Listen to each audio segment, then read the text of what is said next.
मैं कर ही दी तो। Hello student, good afternoon. आज के हमारे वीडियो में मैं आपको निबंध लेखन करवा रही हूँ। पहले हमने 2 निबंध किए, उसके बाद आज फिर से आपको और 2 निबंध लेखन करवा रही हूँ। इसमें पहला है मेरा भारत महान।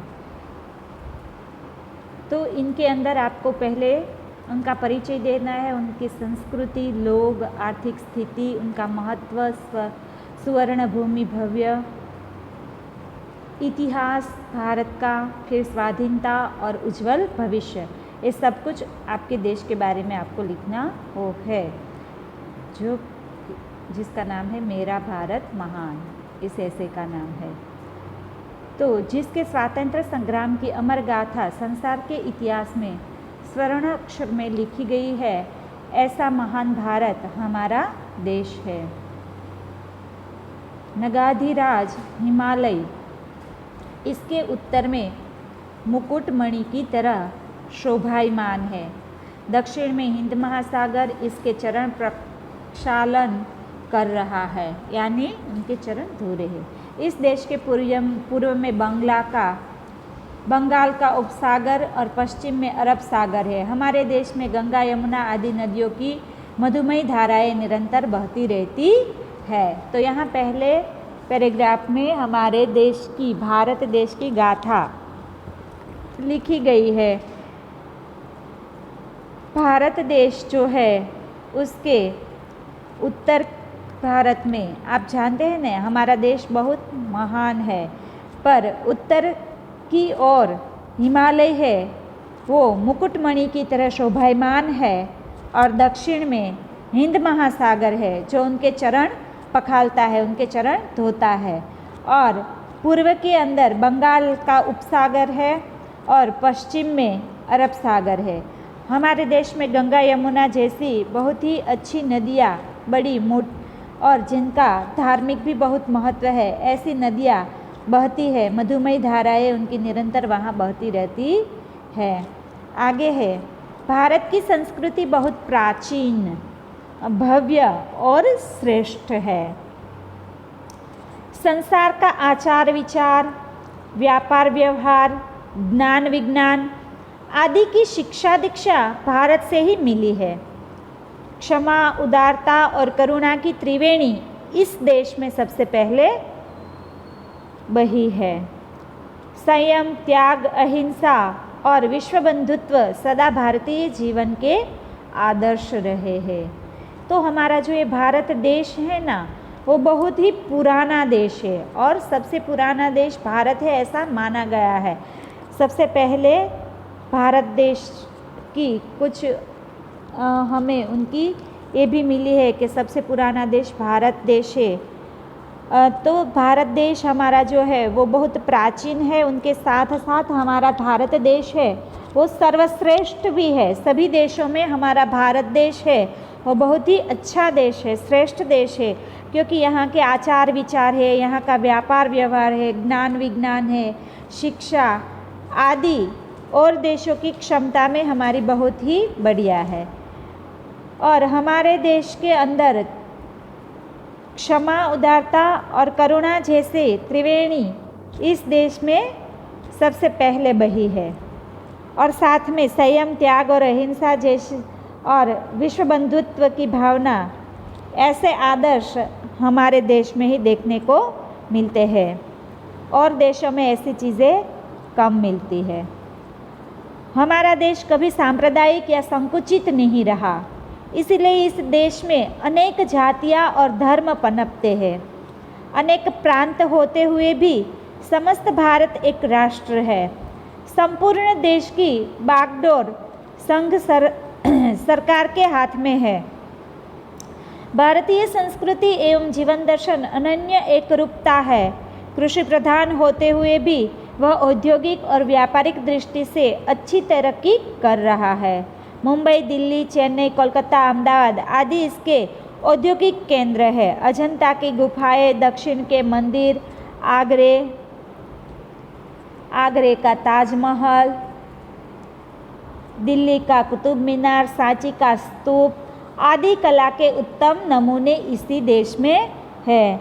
क्या कहा कि भारत देश सबसे पुराना है, श्रेष्ठ है। उनके साथ हमारे देश में और भी बहुत चीज़ें हैं। यहाँ जातिवाद नहीं होता, बहुत सारे अलग अलग धर्म हैं, अलग जातियाँ हैं, सब यहाँ आकर बसती है और सब एक बन के यहाँ साथ में मिलजुल कर रहते हैं, जीते हैं। और इन सारे भारत राष्ट्र का संचालन भारत संघ है वो करती है। इसके अलावा यहाँ देखने के लिए भी बहुत चीज़ें हैं, वो भी भारत देश में है।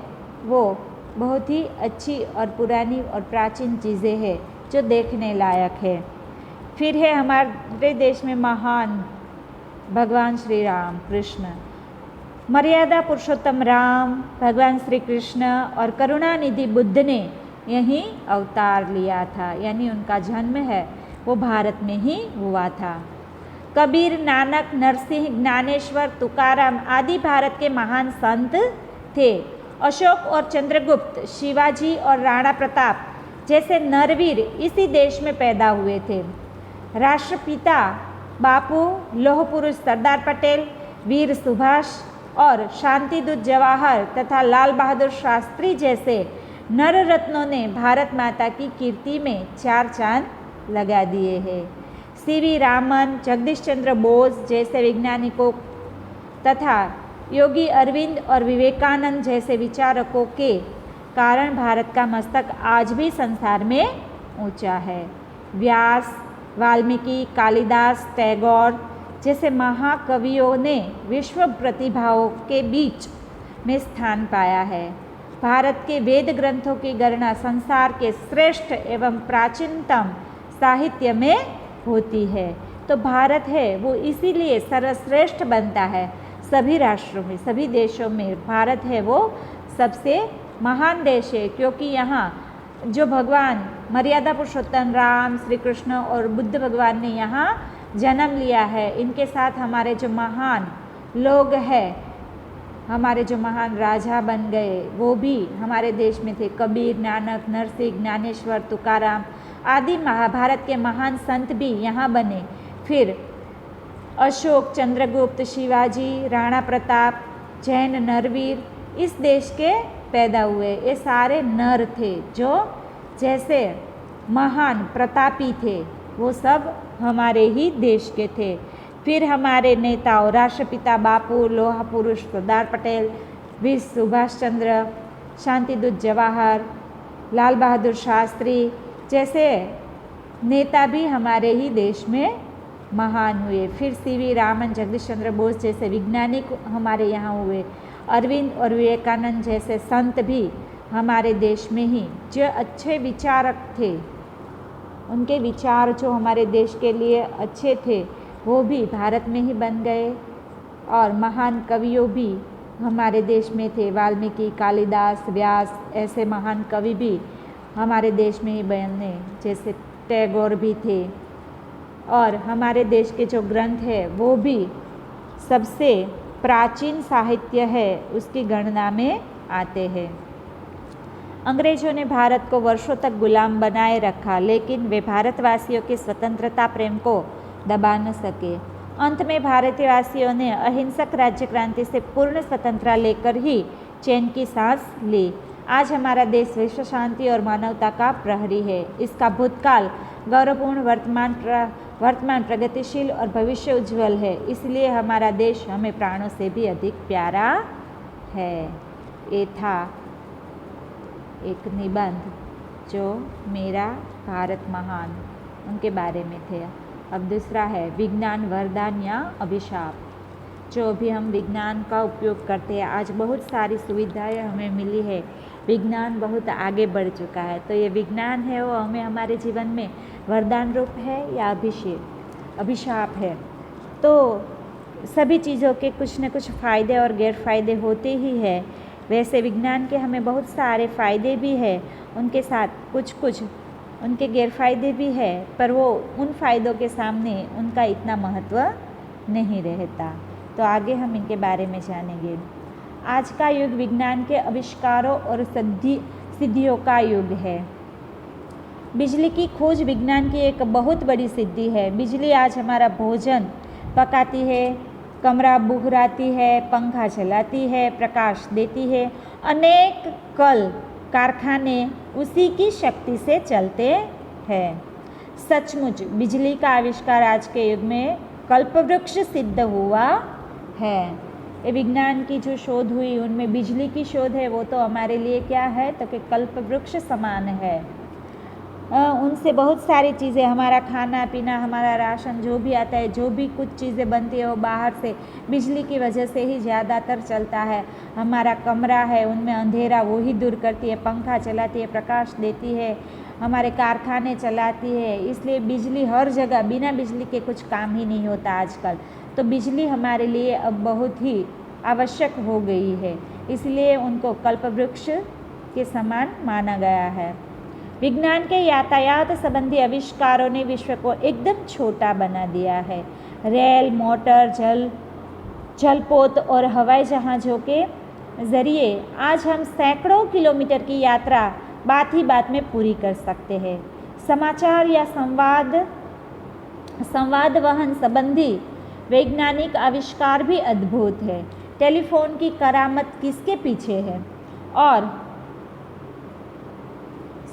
टेलीफोन की करामत किससे छिपी है? और बेतार के तार, वायरलेस संगणक आदि के द्वारा पल भर में विश्व के किसी भी कोने में समाचार भेजे जा सकते हैं। तो कहा गया है कि विज्ञान की आज इतनी सारी शोधें हो चुकी है कि हम घर बैठे ही बहुत सारी चीज़ों का उपयोग कर सकते हैं। रेल, मोटर, जलपथ और हवाई जहाज़ की वजह से हम आज घंटों की जो मुसाफरी पहले थी वो कुछ ही क्षणों में हम बहुत कम समय में एक जगह से दूसरी जगह जा सकते हैं। इनके साथ ही टेलीफोन की शोध आने की वजह से बेतार वायरलेस फ़ोन, પછી संगणन यानी हमारा जो कैलकुलेटर होता है वो भी सेकंडों में आपको बहुत सारे अंकों के भी हिसाब सेकंडों में कर देती है। बहुत सारे अंकों वाले जो बड़े बड़े हिसाब होते हैं वो भी आपको कुछ ही क्षणों में मिल जाते हैं, उनके सही आंसर। और टेलीफोन की वजह से तो हम आज कितनी सारी सुविधाएं पाते हैं। कुछ ही सेकंडों में आप फ़ॉरेन में भी किसी के साथ बात करना चाहते हैं तो भी आसानी से कर सकते हैं। तो ये सब आविष्कार हमारे जीवन में बहुत ही उपयोगी है। मनोरंजन के क्षेत्र में विज्ञान की देन महत्वपूर्ण है। सिनेमा विज्ञान की अनुपम देन है। इसका उपयोग रेडियो की भांति मनोरंजन के साथ शिक्षा के लिए भी होता है। दूरदर्शन द्वारा देश विदेश के दृश्यों को हम देख सकते हैं। वीडियो द्वारा तो हम घर पर ही जब चाहे तब मनपसंद फिल्म या अन्य कार्यक्रम देख सकते हैं। चिकित्सा के क्षेत्र में वैज्ञानिक तो मनोरंजन क्षेत्र और विज्ञान की देन महत्वपूर्ण हो गई है, क्योंकि सभी जगह आज हम बिजली का उपयोग करते हैं और साथ में विज्ञान का भी करते हैं ना। तो कि दूरदर्शन में हमें देश विदेश के दृश्य को भी हम घर बैठे देख सकते हैं। और चिकित्सा के क्षेत्र में भी विज्ञान आज बहुत आगे बढ़ चुका है। तो वैज्ञानिक चमत्कारों ने आमूल परिवर्तन कर दिया है। आज अंधे को आँख मिल सकती है। ज़रूरत पड़ने पर कृत्रिम अंग भी बैठाए जा सकते हैं। एक्सरे द्वारा शरीर के भीतर भागों की छानबीन और इलाज संभव हो गया है। विज्ञान द्वारा अनेक असाध्य रोग भी साध्य हो गए हैं। नए नए प्रकार के हल, ट्रैक्टर, काटने छाँटने के यंत्र आदि विज्ञान के कृषि विषयक आविष्कार है। विज्ञान के अन्य चमत्कारों में मुद्रण यंत्र मुख्य है। ज्ञान के प्रचार और प्रसार में इससे बहुत सहायता मिली है। सचमुच विज्ञान मनुष्य के लिए एक वरदान सिद्ध हुआ है। क्या कहते हैं कि विज्ञान की वजह से आज बहुत सारी चीज़ों का हम उपयोग करते हैं। जो पहले काम कठिनाइयों से या ज़्यादा समय में समाप्त होते थे वो अब कुछ ही क्षणों में हम कर सकते हैं। और चिकित्सा के बारे में बताया गया है कि पहले इतना हमारा विकास नहीं हुआ था, पर विज्ञान का विकास होने से ये सारी चीज़ें अब ऐसे हो रही है जैसे किसी अंधे व्यक्ति को अगर आँख की ज़रूरत है तो उनकी नई आँख उसको मिल सकती है, नई आँख उसकी आँख में बिठा सकते हैं। वैसे ही कृत्रिम अंग भी अपने शरीर के अंदर जोड़े जा सकते हैं। आजकल तो हृदय अगर कुछ खामियों वाला हो तो उनको भी ट्रांसप्लांट कर सकते हैं और उनको भी फिर से अच्छी तरह से ठीक चला सकते हैं। इतनी विज्ञान ने तरक्की कर ली है। बहुत क्षेत्रों में विज्ञान आज तरक्की कर रहा है और उन वजह से इंसान को बहुत सारे लाभ हुए हैं और उनका जीवन बहुत आसान हो चुका है। तो विज्ञान है वो बहुत ही वरदान रूप साबित हुआ है, मनुष्य के लिए एक वरदान सिद्ध हुआ है। आगे, विज्ञान के युद्ध विषयक विविध अस्त्र शस्त्र के आविष्कारों ने विज्ञान को अभिशाप बना दिया है। परमाणु बम और हाइड्रोजन बम भी विज्ञान की ही देन है। मनुष्य मात्र को नामशेष कर देने वाली विषैली गैस भी विज्ञान के द्वारा खोजी गई है। तो कहते हैं कि विज्ञान के इतने सारे लाभ हैं, वो हमारे लिए इतनी अच्छी वरदान रूप साबित हुआ है, पर उनके साथ साथ मैंने आपको पहले भी कहा ना, हर चीज़ के कुछ फ़ायदे भी होते हैं, उनके साथ उनके कुछ गैरफ़ायदे भी होते हैं। तो जो ये अस्त्र शस्त्र है वो आविष्कार विज्ञान की ही एक अभिशाप बना देता है, क्योंकि ये अणु बम है, हाइड्रोजन बम है, वो हमारे विनाश के लिए बने हुए हैं। अगर वो एक बार भी बम फट जाता है तो पूरे जो मानव जाति का है वो नाश कर सके। इतने बड़े बड़े बम बनाए गए हैं आजकल तो कि पूरी सृष्टि का भी उनसे नाश हो सकता है। और विषैली गैस भी जो मनुष्य को नामशेष करने के लिए बनाई गई है, ऐसी गैस भी विज्ञान की ही एक खोज है। तो ये विज्ञान है हमारे लिए एक अभिशाप इन वजह से बन सकता है, पर इनके बहुत सारे लाभ है तो एक कुछ दब भी जाएंगे। सचमुच विज्ञान की सिद्धियाँ अद्भुत है। विज्ञान मानव जाति के लिए वरदान सिद्ध हो सकता है, केवल शर्त इतनी है कि उसका उपयोग मानव हित के लिए ही किया जाए। क्या शर्त रखी है? अगर ये जो विज्ञान की जो उपलब्धियाँ है वो सारी उपलब्धियाँ अगर सिर्फ मानव के हित के लिए ही उपयोग में ली जा सके तो ये मानव के लिए बहुत ही हितकारी होगा। उनके विनाश के लिए इनका उपयोग नहीं करना चाहिए। अगर ऐसा होता है तो मानव की सिद्धियाँ है वो नहीं उभर पाएगी, उनका विनाश हो सकता है। तो ये सारी जो विज्ञान की खोज है, ये खोज सिर्फ मानव के हित के लिए या उनके आगे बढ़ने के लिए ही करनी चाहिए। तो ये थे हमारे दोनों निबंध। इनके साथ ही हमारा आज का वीडियो समाप्त होता है। अगले वीडियो में फिर मिलेंगे। Thank you student.